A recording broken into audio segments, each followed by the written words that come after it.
There's a famous quote that says, "Don't pity the dead, pity the living," those who must cope with fear, anxiety, grief, and the trauma of war. After surviving devastating shelling, separation, grief, and hungry, sleepless nights, many Ukrainians will have to deal with post-traumatic stress disorder due to the war. Some are turning to humor as a means of dealing with the horrors of conflict.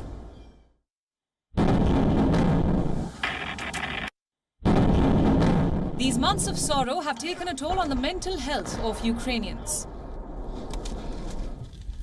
While most people are struggling for a livelihood, it is impossible to think of therapy and the money to afford it. To tackle the situation, Ukrainians have found a unique way.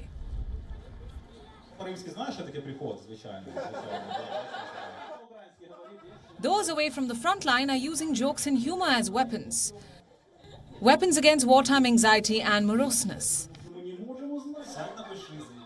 Weapons against Russia and to feel as one. They are laughing and crying together in their sorrow and anger. They are doing so by organizing a stand-up comedy club. This is the only way to save your mental health in war, as I suppose, because I don't have money for a psychotherapist, and a lot of Ukrainians don't have money for psychotherapists. And stand-up is a very cheap psychotherapy. You just give like $8, $10, that's the price of the ticket. And you laugh in like an hour. That helps, I suppose. So yeah, it's totally good to laugh at war.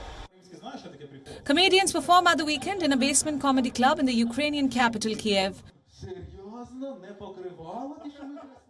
None of comedians use old material for now. Like everybody write new stuff about war, about new experience. But now I start to feel that people a little bit tired about jokes about war, so they need something else. And now people react not so bright about jokes about war, because we joke all the time about that. So people a little bit tired about the same themes all the time, because Russians are stupid, as it's not like a new idea.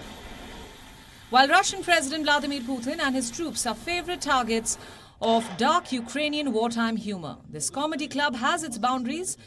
The Ukrainian dead are not laughed about. The siege of Mariupol and the port city's Azovstal steelworks are far too raw for jokes. The same is true for atrocities in Bucha and elsewhere. The war in Ukraine isn't remotely funny, but Ukrainians are learning to laugh about it.